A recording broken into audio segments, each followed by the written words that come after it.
Bonjour et bienvenue sur Retroblog. Et bien, comme promis, le test de la Neo Geo Pocket. Alors, il n'est pas évident de faire un test avec une console qui n'est pas rétro-éclairée. Cependant, je vais vous montrer. On va tester deux jeux. On va regarder le premier niveau de Sonic, Sonic Adventure, et King of Fighter R2. Voilà, donc rapide vue d'ensemble.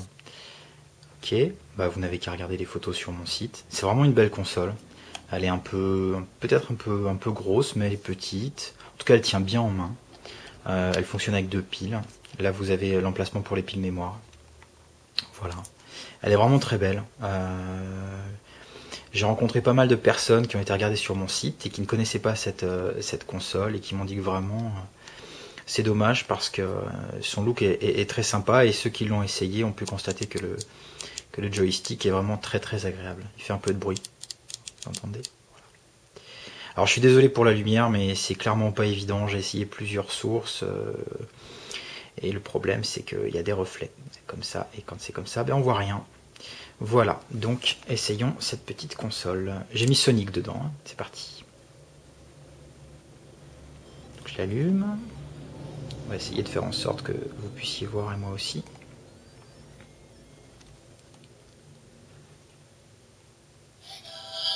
Ah, Sega.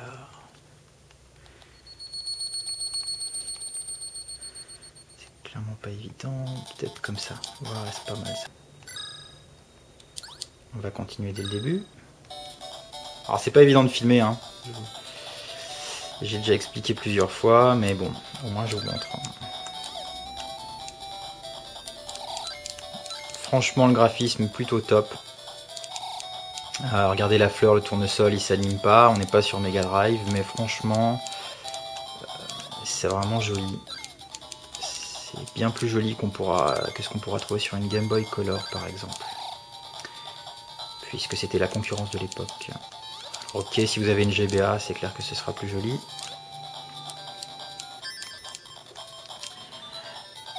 Vraiment, le principal défaut de cette console, c'est de ne pas avoir de rétroéclairage. Clairement. Je suis vraiment nul.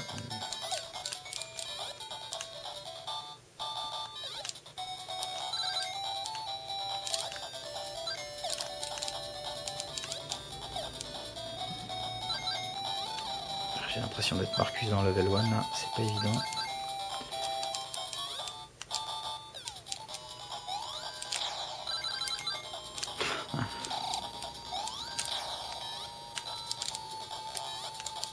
Voilà.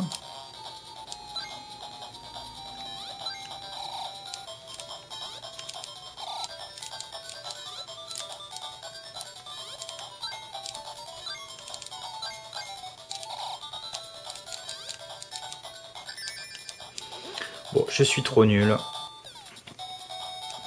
puis de toute façon, ça sert à rien que la vidéo dure trop longtemps.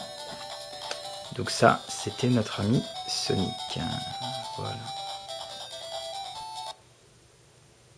Alors, on va changer de jeu.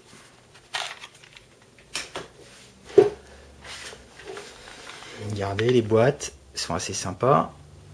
Tac.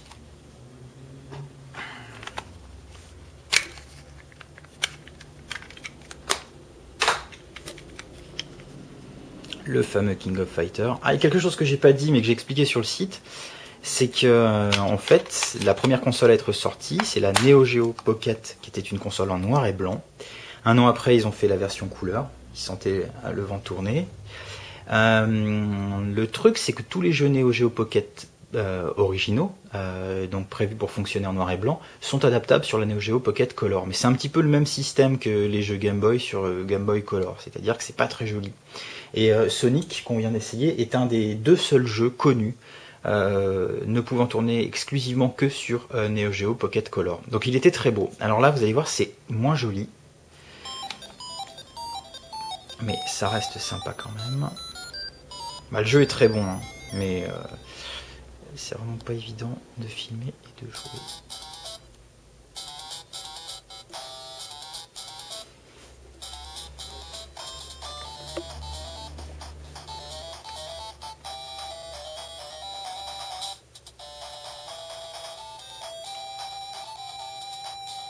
Bon, on s'en fiche.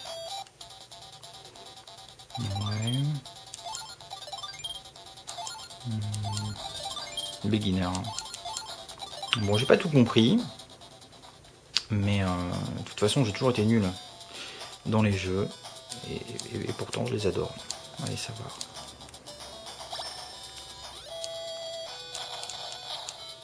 Tiens, tout ça.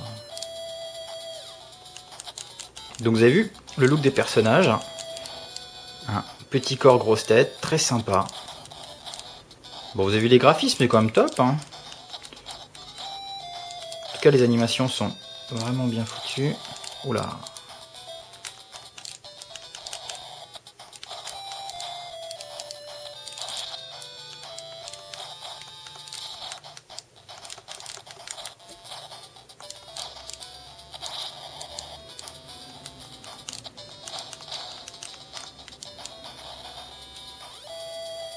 Ciao.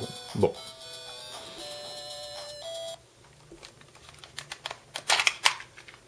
Juste une chose, je vous en ai parlé sur le site, mais je vous l'avais pas montré.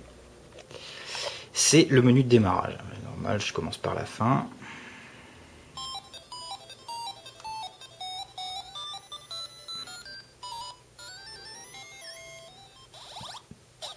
Vous voyez, ils appellent ça le Pocket Menu. Une musique bien sympa, avec calendrier, horloge, mondial, horoscope et le setting. Je sais pas si elle est à jour. Elle n'est pas à jour. Enfin voilà. Bon, bah j'espère que ça vous a plu. Je suis désolé pour mon niveau. Mais bon, le but était de vous montrer la Neo Geo Pocket Color. Et n'oubliez pas que c'est une console qui est pas chère du tout. Moi je l'ai eu avec King of Fighters dans un état impeccable sur eBay. Pour même pas 30 €. Et vraiment, pour 30 €, ça vaut le coup. Ça vaut le coup, elle est sympa. Et si vous aimez les jeux de baston, j'ai un ami qui l'a essayé et qui est plutôt bon. Il s'est éclaté. Voilà. Et bah à bientôt.